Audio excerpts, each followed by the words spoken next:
What just hit the ground was Microsoft's last hope in the smartphone game. Back in 2019, I interviewed Microsoft's Chief Product Officer, Panos Panay. During our chat, a mysterious phone slipped out of his pocket and he showed me this unreleased product. Unlike the already failed Windows Phone, this one, bearing the Surface name, has a very sleek and polished look, a special dual-screen design, and for the first time, it used Android, a system from its rival.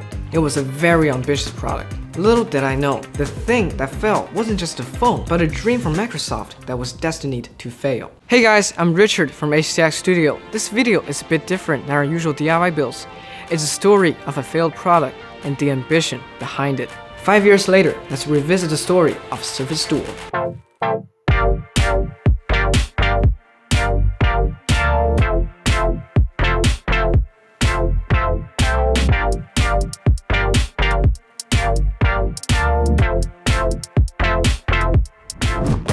When I first held the Duo, it would deliver the most impressive hands-on experience. With two 5.6-inch screens, it was thinner than the thinnest iPad Pro. Even when folded, it was no different from a regular phone. What I liked the most was its seamless snow-white back panel placed beside the phone of its era. It looked like the monolith from 2001, A Space Odyssey. But once you started using it, the cost of its design became painfully clear. First, its extreme thinness led to terrible battery life. Playing 4K videos, Duo's power consumption was nearly double that of the iPhone 12 Pro. But considering it had an 8.1-inch screen, it should have been great for watching videos. Yet, the moment I played my first video, I was split. Literally. If the crease on the foldable screen breaks the illusion, then Duo feels like it's given up on it. After forcing myself through a few more videos, things got weirder. In tablet mode, both vertical and horizontal videos were forcibly full screen. That was fine, but when I rotated, it switched back. To watch video on Duo, you really gotta use your brain. Because the back was seamless, the camera had to go inside. How did it fare? We compared with devices from the same year. The 12 Pro has more natural colors. Mate 40 Pro delivers brighter image, while the Surface Duo made me feel like I was in a Zoom call. But hey, you could scan QR codes until I realized it scans my face first. As a phone, it lagged far behind mature designs. But with the second screen, what kind of new tricks could Microsoft pull off? In Duo, there were many icons that combined two apps. They weren't traditional folders, but app pairs that could launch two apps at once. This way, you can look up information while drafting a script, attend an online meeting while reading your notes, or even play a game while following a walkthrough. It's clear that Microsoft wanted to highlight Duo's multitasking, but first, due to poor performance, the phone starts lagging when running two apps. In the end, I figured out how to play. The lag was so bad, I couldn't even do it. The bigger issue? Foldables could split screen too. When the Surface Duo launched, the Galaxy Z Fold 2 was already out. Sure, its split screen was inferior to Duo's, but without that hinge, everything else worked better. Moreover, it came with a full-range camera system, a full-screen display, and reliable battery life. And let's be real, how often do you actually use a split screen on your phone? Was it really worth designing a whole new form factor just for this? How the richest company in the world ended up releasing a product that was flawed from concept to execution at late 2020. This came from their obsession with a simple idea. The 2000s saw Apple rise and Microsoft fall behind. On the one hand, after Jobs' return, Apple launched a series of good products and rebuilt its brand image. On the other hand, Microsoft was mired in monopoly scandals. With its founder Bill Gates stepping down, it was overtaken by Apple in consumer market. The contrast between the two companies peaked in 2010. That year, Apple launched the iPad. It became the most successful first-gen product ever, and by mid-year, Apple's market cap surpassed Microsoft's. Remember, only 6 years ago, Microsoft's market cap was 35 times that of Apple. Suddenly, everyone knew touchscreens were the future, and tablets would replace PCs, just as smartphones killed feature phones. Microsoft had to make its own tablet. But what kind of tablet could be the iPad? Microsoft found an angle. 2-in-1. Many users had to carry both the laptop and tablet for trips.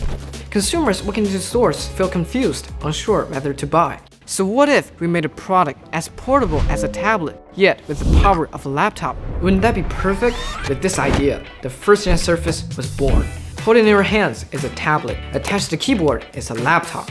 Best of both worlds. It ran Windows RT, a touch-optimized OS that replaced our familiar desktop with live tiles. And like the iPad, used ARM-based chips, ensuring battery life. Next to the iPad 3 of its time, it felt smarter and more futuristic. This more futuristic product was axed after just 3 generations. Why? It was underpowered, lagged even when typing, unstable, crashed on stage at launch. Most importantly, it had no apps. Because it ran ARM chips and OS, it couldn't handle desktop Windows programs, and very few developers created ARM apps for it. Luckily, Microsoft had a backup plan. 6 months later, they launched the Surface Pro. With x86 Windows and chips, it solved the app gap. Running full Windows was a killer advantage over the iPad, but this creates new problems. As a tablet, the software was designed for mice, leading to poor touch experience. Microsoft's attempt to fix this, developing UWP apps specifically for touch, gained little traction from developers. And as a laptop, just as bad. Surface Pro always used low-voltage processors, no dedicated GPU, and later models even lacked fans. Most laptops in the same price range had higher specifications. A bigger problem was stability. There were numerous complaints about the issues: screen separations, focus failures, Bluetooth glitches, keyboards ghosting. The return rate for this series was also high. If the Surface Pro was a laptop trapped in a tablet, wouldn't a laptop-first hybrid fix this? In 2015, Surface Book arrived. 16-year-old me watched that launch live, still the most unforgettable launch I've seen. Because the Surface lead Panos Panay used a very cool narrative technique. He began by announcing, "We set out to make a laptop," then wrote a promo video, talked about the design and performance, and stage presence so magic you'd feel like it was the best laptop in the world. Surface Book. This is the ultimate laptop. After all that, he said, "Let's watch it again, but this time, closer." Suddenly, the screen detached from its base. My jaw dropped. It was nearly a top-tier laptop, yet packed with features like that. So when its high price was revealed, it actually felt fair to me. Surface Book was axed after 3 generations. The good thing was its dedicated GPU in the base, which solved Surface Pro's performance issue. But everything else was drawbacks. First, because the screen needed to detach for tablet use, the CPU had to be placed inside it, yet most of its cooling system was built into the base. Result, as a tablet, it got severe heating and poor battery life. As a laptop, its performance was constrained, consistently lagging during work, and the screen would wobble when touched. Microsoft's next product was the Surface Laptop, a device that did no tricks, just a straightforward notebook with zero tablet mode. Result, good reviews and ongoing updates to this day. The diverging face of the Surface Book and laptop likely forced Microsoft to a hard question. Is Surface's core idea, the 2-in-1, really work? In late 2019, Microsoft's answer was absolutely. They announced 3 2-in-1 products: the phone-tablet Surface Duo, the tablet-laptop Surface Pro X, and the Surface Neo. We've already talked about the Duo. It was axed in 2023. As for the Surface Pro X, it returns to the Surface RT formula, a tablet with an ARM chip, transforming into a laptop with a keyboard. 7 years later, the good news is that ARM chip performance has largely improved and handles light office tasks smoothly. After upgrading to Windows 11, the Pro X can run many desktop apps via emulation, so the lack of software issue was mostly solved. Good news is that it didn't get axed after 3 generations. It ended after just 2. The main issue was the lack of native ARM apps. Most software had to be translated from x64, running at only about 60% of the original performance. Video editing lagged badly. Microsoft's final hope was the headliner of the keynote, the Surface Neo. It looked like a supersized Duo. Microsoft took it very seriously, even developing a custom dual-screen OS, Windows 10X. The good news? It was an X after hitting the shelf, because it never made it to shelves at all. Despite being unveiled in front of millions, Microsoft silently cancelled it. Its only known appearance? A cameo in a comedy movie. By now, you realized the 2-in-1 is like the boy who cried wolf. When clever designs merge different product forms, they spark fascination, especially when the storyteller is Microsoft, world's richest company. But if you buy into this tale, disappointment follows. The specs are always generation behind, quality control is always problematic, software adaptation remains half-baked, and the price tag stays high. The root issue is probably the 2-in-1 idea itself. First, 2-in-1 demands high integration, but with no mature supply chain solutions, meaning they take longer to develop. Many Surface devices launched with outdated specs, but because by the time development was done, newer chips were already out. Second, Microsoft was a software company with little hardware experience. Tackling the challenging 2-in-1 design and pursuing slimness led to quality control problems. Early Surface models struggled with these issues. Third, every new form factor needs developers to re-optimize their apps to match. But after so many failed attempts, developers lost interest in Surface. Most importantly, is 2-in-1 really a good idea? Industrial design faces a core contradiction. In limited physical space, the number of features and the quality of each feature are mutually exclusive. Attempting to make a product serve two forms means dilutes both the experience or collapses together. The Surface Pro and Book tell tablet plus laptop, but tablet mode offers clunky touch controls and poor app optimization, heavier than iPad, while laptop mode suffers from throttle performance, short battery life, and reliability issues. Worse still, most Surface Pro users treat it like a laptop 90% of the time, making all the compromises for the tablet mode feel unnecessary. The Surface Duo combined two screens, but using a single screen felt tiring to hold. It couldn't fit a high-quality camera, and its performance lagged behind similar products. In dual screen mode, it had poor battery life, serious heating issues, and two awkward hinges in the middle. Most importantly, there were very few cases where using both screens actually makes sense. The shared struggle of two-in-one devices comes down to one thing: pushing form factor innovation too far. In 2012, facing iPad's dominance, Microsoft needed novelty. In 2020, entering the saturated phone market required true innovation. But how to innovate when existing products feel complete? Add more. Make them cover more scenarios or fulfill more needs, hence the two-in-one. Yet, when this add more clashes with technical limits, the result isn't a better product, but a compromised experience. Conversely, successful products often emerge from trimmed down, like iPhone removing physical button, AirPods cutting cords, or mirrorless camera gets rid of the mirror system. I can't help but wonder, when confronted with such clear market pushback, did even the most determined person question the value of the two-in-one? But does the success of this product makes you question the value of two-in-one devices? No, it doesn't. It actually enhances it. Microsoft's final charge for two-in-one was the 2021 Surface Laptop Studio, a spiritual successor to the Surface Book, replacing detachable screens with a folding design. Benefits? No need to cram the CPU into the screen, but two-in-one limitations persisted: 19% smaller battery than same-size laptops, lacking performance, and predictably high pricing. The second-gen model arrived in 2023.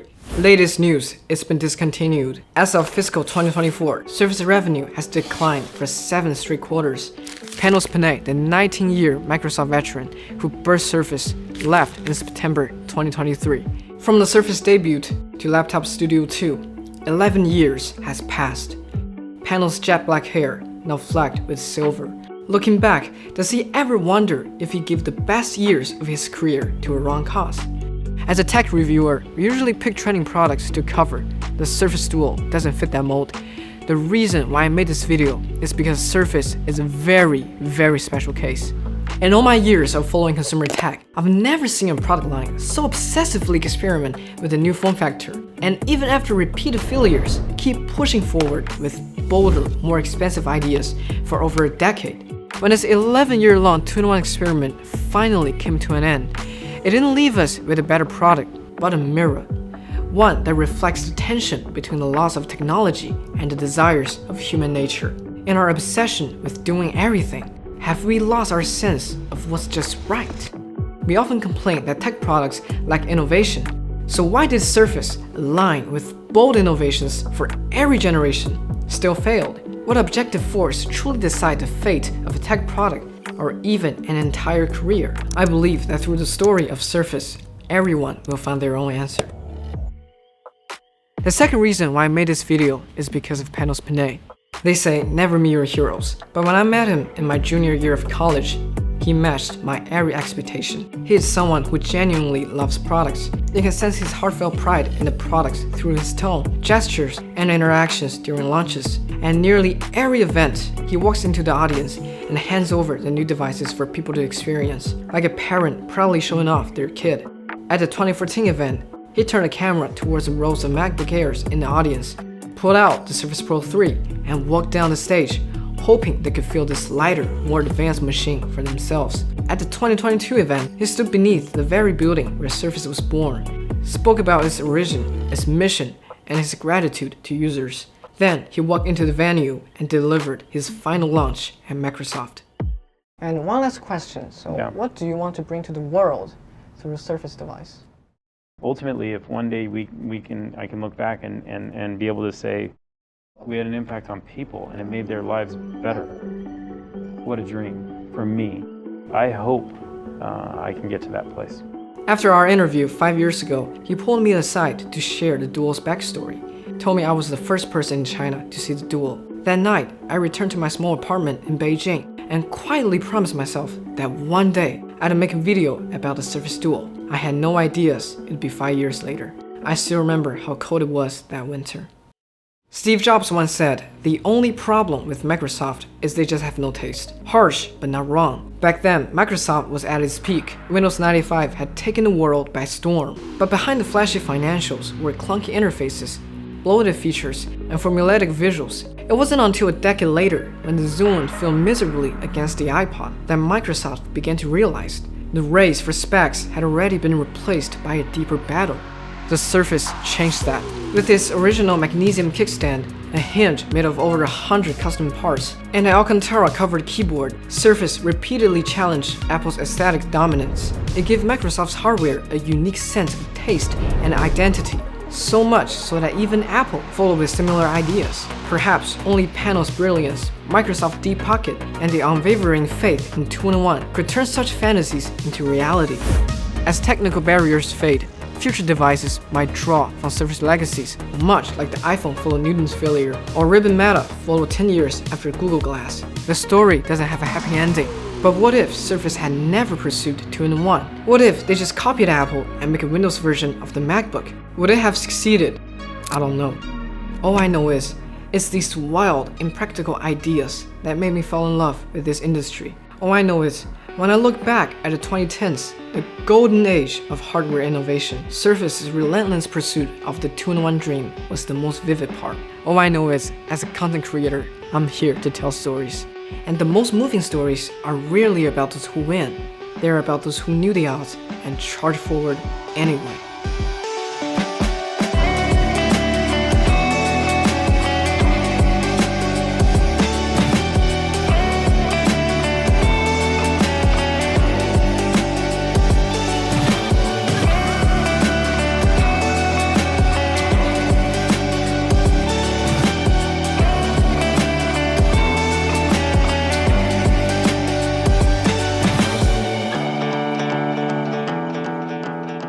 That's it for today's video. Thanks for watching.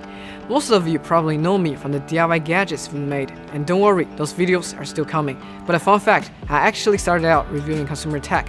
Not sure if you enjoy this kind of content, but feel free to let me know in the comments. Thanks again for watching, and I'll see you in the next one.